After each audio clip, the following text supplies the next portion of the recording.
Hi, Steve Cass here, and I've decided that I'll do a monthly YouTube video covering various social media or mainstream media if I see them. Although I don't watch a lot of mainstream media, either printed or on telly. So it'll mostly be social media posts that I see and get involved with, um, and it'll be 5 or 6 topics that I'll just say my piece on, and I'll do them once a month, and we'll see what people think. I want to start off this month with a quote of the month, which comes from Ben Shapiro. And he says, "Objective facts don't disappear just because your subjective feelings don't like them." Great one, eh? Objective facts don't disappear just because your subjective feelings don't like them. Ben Shapiro. So the first topic that I want to talk about for this month is American gun laws. And I got involved in a little to and fro on Facebook. And I said all countries have things ingrained in their societies, into their cultures, which to outsiders seem strange. The Americans, for example, look at the way we treat the NHS as an uncriticisable, unchangeable religion, the way we look at their Second Amendment gun rights. It's ingrained in the culture. Even Democrats don't ban guns when they're in power because there are enough gun lobby votes to frighten them into inaction. If these regular school murders in the States don't change their minds, well, what will? When things are totally ingrained in the culture, common sense goes out the window. And this seems to apply to every society in the world.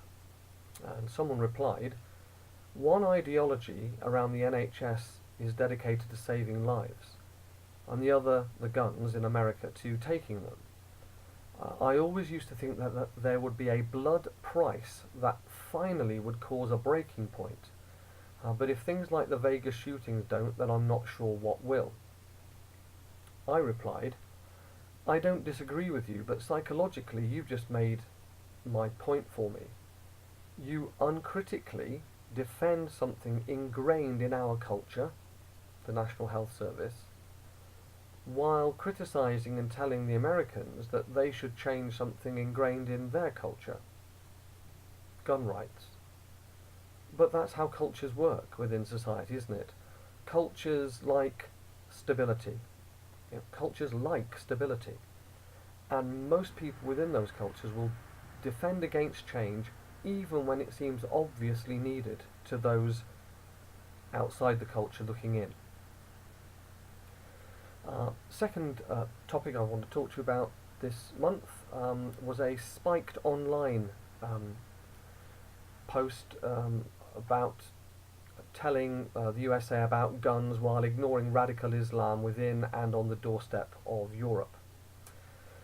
I said we're very good at criticising others while ignoring our own problems.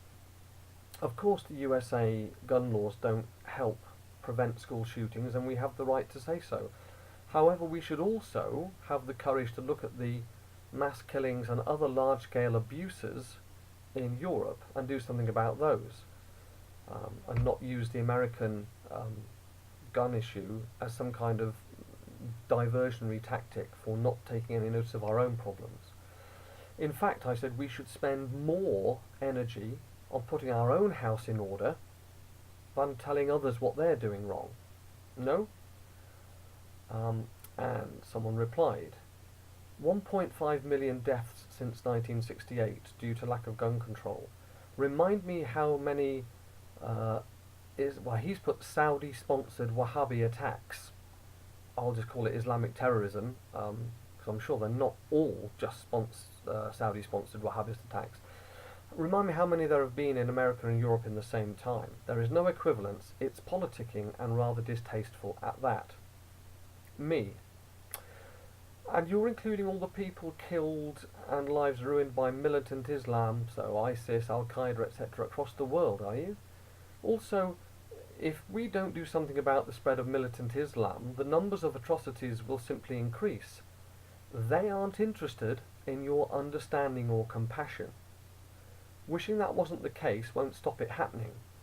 We also need to focus on our problem, the problems we have in Europe, more than, not instead of, but more than those of others. In other words, we need to put our own house in order.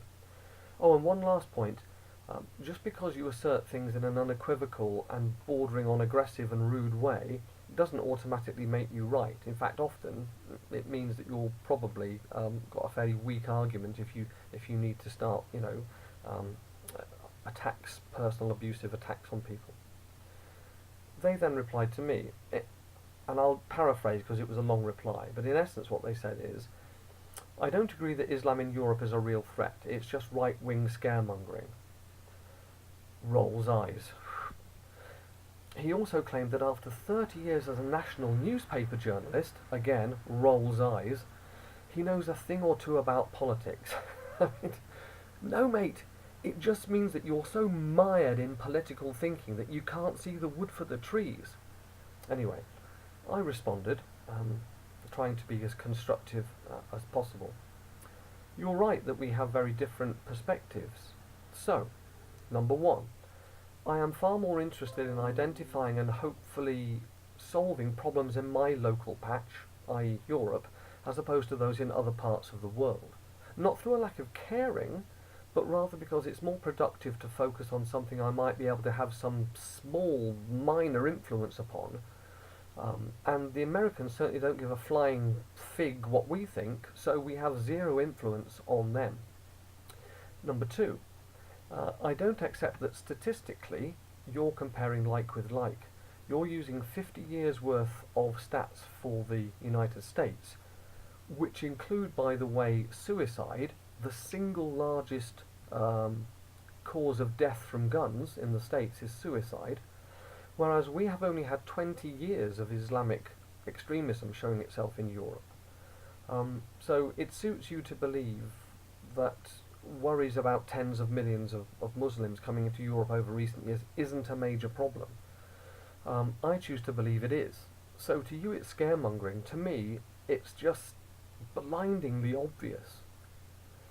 And you can only fairly compare your 50-year USA statistics on gun deaths after another 30 years in Europe, and by removing the huge number of suicides from the USA statistics. Thirdly, I am not accusing you of being a denier about Muslim extremism, merely of being short-sighted about and overly optimistic about the longer-term outcomes from this mass migration of Muslims into Europe. Of course, the vast majority of Muslims in the UK, in Europe, and indeed the world, aren't terrorists. But like in Nazi Germany and Mao's China, for example, the vast majority didn't do anything to stop the extreme behaviour. I also haven't seen from you, I said, any suggested solutions to the Muslim terrorist problem. But that may be because you don't think it's a real problem that needs a solution, but you'll put me right if I've got that wrong. Fourthly, we agree that Spiked Online is a political organisation. Interestingly, Brendan O'Neill calls himself a socialist. But that doesn't mean they never make a valid point. This one was, in my view, that it's a bit rich for us to be wagging our fingers at the USA when we have plenty of crap in our own backyard to clean up. Not that the USA gun culture isn't appalling, I think it is, but it's easier to see and point out the flaws in others than to see and sort out those of our own, isn't it? He didn't respond any further, which is a real shame. So I'll move on to the next one. So yes, the next topic was a question on Facebook in one of the philosophy Facebook groups that I'm a member of. And it says, what is evil?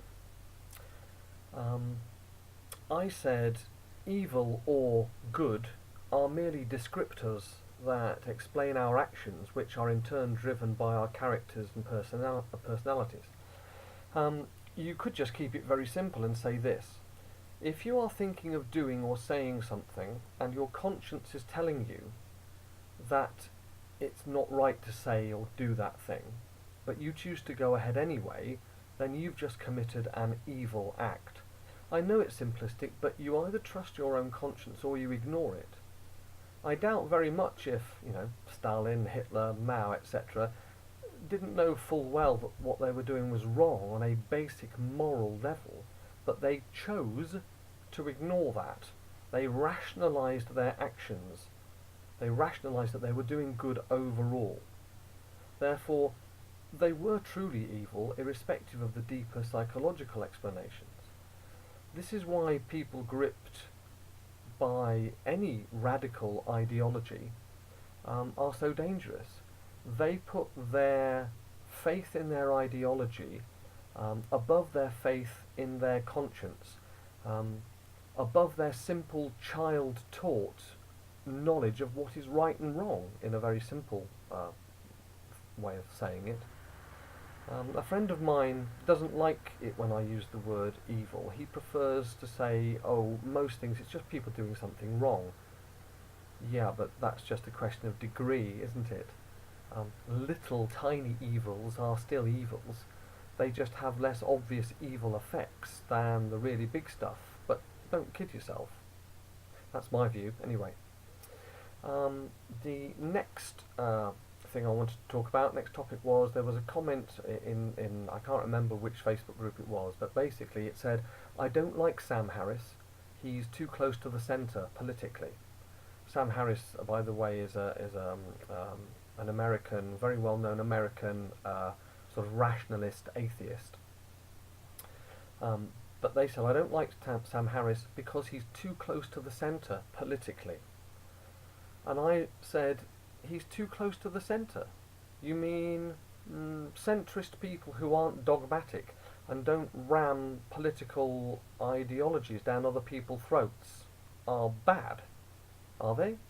Like, it's the open-minded, reasonable centrists who have caused the human deaths of hundreds of millions and the abject misery of hundreds of millions more in the last 100 years, is it? They were all centrists, the people responsible for that, those atrocities, were they?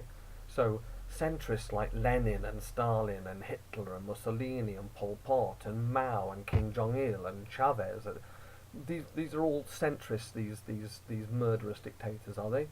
Get a grip. He then said that he wanted a radical left democratic society, a radical left democratic society.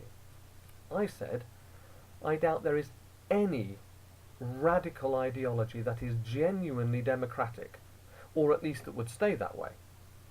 Most people, so the masses being ignored by our liberal technocratic elites, don't have radical left or right-wing views. And that their reasonable centrist views aren't in evidence is one of the great problems of our time. But any radical ideology can only be enforced since it doesn't reflect the views of the majority. If it did, it would be in place already, naturally. So radical ideologies can only be put in place by force, by coercion. Now, the idea that what we have now is not very good, is bad, I agree. And the idea that a radical right-wing answer is bad, I agree. But that a radical left-wing society is the answer to our current problems astonishes me. I mean, after Lenin and Stalin and Mao and Pol Pot and Kim Jong-il and Chavez, to name but a few, in the last 100 years, how can you believe your version of left-wing ideology would work and usher in some democratic utopia? I mean, I just can't fathom it. It is highly unlikely that you or anyone else are so much wiser than anyone who has come before you that you can make work properly ideas that have been tried and failed so catastrophically many times in the past and that are still failing now in Venezuela and Vietnam and North Korea and Zimbabwe, for example. So, on to my next topic, which was a discussion about group identity politics. And I went back and forth with another chap. We were trying to come up with a sort of a paragraph, wording paragraph that would sort of explain what we think often goes on. And this is what we sort of came up with in the end. Uh, People who want power or influence but are personally incapable of achieving it will sometimes just make up ways in which they are oppressed. Because believing you are oppressed is a lot easier than believing you simply don't have what it takes um, to compete with your peers. And so they'll often band together with other similar people claiming oppression because misery loves company. By doing this and throwing themselves into a cause with like-minded people, they never have to deal with the fact that, or reasons why, they are mediocre. Whereas some of them, like some people like me, just accept it and do the best they can. Or rather, they band together with others to try and get a sense of the power or meaning that they are incapable of finding on their own. But in doing so, in doing this, they not only subsume their individuality into an identity group, by the way, in which they are not in control, because it's always the closed-minded zealots who are in control. They're the ones with the desire, drive, energy, determination and ruthlessness to push things further and further and further until they come to a catastrophic and destructive end. But more importantly, these pretend oppressed people obscure and muddy the waters for those who are truly being oppressed. Next topic. Someone posted the following on Facebook. If I say that I am an activist, is that good or bad? Well, I mean, this is so obviously someone desperate for affirmation that it is really quite sad. Also, it's clear from other Facebook posts that when this person says activist, what they mean is left-wing progressive feminist activist. They don't mean activism in a general sense. And of course, this Facebook poster got what they were wanting to hear from her middle-class, soft left, comfortably off friends. Yes, it's great to be activist, you go for it. I said, being an activist is meaningless in and of itself. You can't divorce the act of activism from the subject matter, i.e., these people saying that being an activist is always good wouldn't agree if the activist was activating for, I don't know, a return of the death penalty or compulsory euthanasia at aged 80, for example. It's the cause and the reasons for your activism that matter, not the vehicle of activism itself. Another comment on this post came from a man, but clearly a friend of the poster, and he said that he was worried that this person's activist Facebook posts were becoming to the point of obsession, and he was spot on, absolutely right. But no, the poster was having none of it. The poster's being gripped by resentment. And has found something that gives a sense of meaning and purpose, which they presumably hadn't had for some time, if ever. They're absolutely sure they're right, and is becoming more emboldened by speaking mostly to an echo chamber of those who think the same way that they do. And of course, I mean, I genuinely hope things don't go badly for this person. But in truth, I hope far more that things don't go badly for the other people around them and society in general. And this point leads me nicely onto a Jordan Peterson YouTube video. I'll put the actual Jordan Peterson video clip in the description underneath. But he's basically talking about the Chinese Taoist idea of yin and yang, chaos and order, darkness and light. And he's talking about what gives people meaning in life. So he's talking about the Taoist idea of yin and yang, where chaos and order are intertwined, always present together, forming a mutually supportive balance. He's saying that you need to have one foot in the safe and secure that you know, which is of course order, and the other foot in things that you don't know and that are challenging, so that's chaos. And that's how to maintain interest in life, and give you some meaning. If you sacrifice your capacity to engage in meaningful activity to the security of a given position in a group, any kind of group, i.e. just unthinkingly comply within a given role in life, and the key there is unthinkingly, because many people make a reasoned, thoughtful choice to fit in with their society, and that's fine. Peterson tells us that if you're complying unthinkingly, then you can turn into something like a soulless slave, and that's a really bad idea, because there's no way you can do that for any length of time without becoming first bored and then resentful. And once you're bored and resentful, the move from that to dangerous is actually a very small step. For example, why have I, as my best mate said to me, suddenly become interested in philosophy and psychology? Well, perhaps because I wanted to dip a toe into something different, something that I knew nothing about, but which may affect my entire attitude to life itself. Jordan Peterson would say, I've dipped one of my safe, secure feet into potential chaos, but in hopefully a controlled way.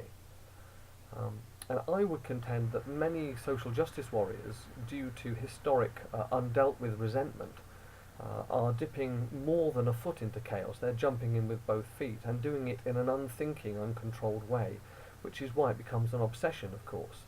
Why it not only takes over their life, but it actually subsumes them. Without their social justice cause or causes, they're nothing really.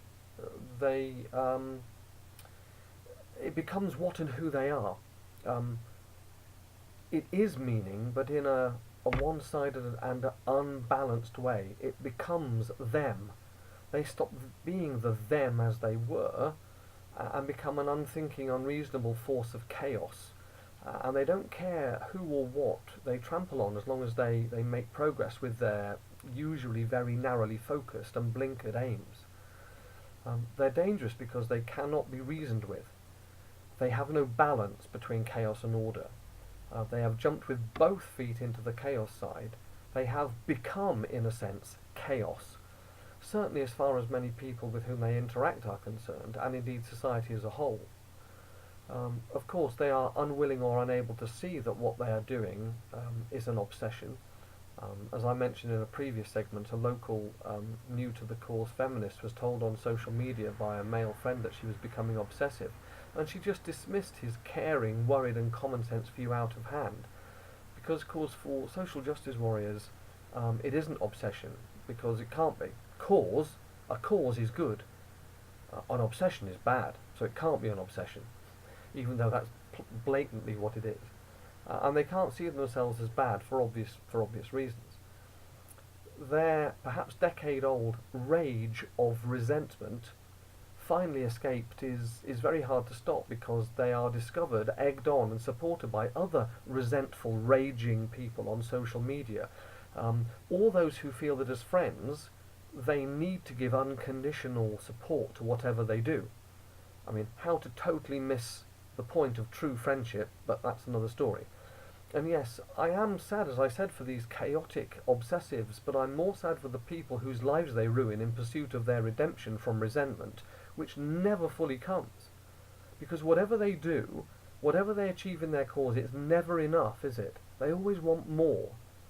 And that's because I think they aren't seeking balance in the Taoist sense. They're seeking victory. And if you don't see the danger in those who won't be happy before they stand victorious on the top of the blood-stained heap, then you aren't thinking about it. Try Lenin, Stalin, Mao, Hitler, Mussolini, etc. I mean, and they're just for starters. And there's a hell of a lot, and I use the word hell deliberately, there's a hell of a lot of suffering and damage that can be caused without going anything like as far as those resentful and chaos-obsessed individuals did. Well, that's my February social media comment YouTube video done. Look forward to your comments. Hope you enjoyed it. Thanks.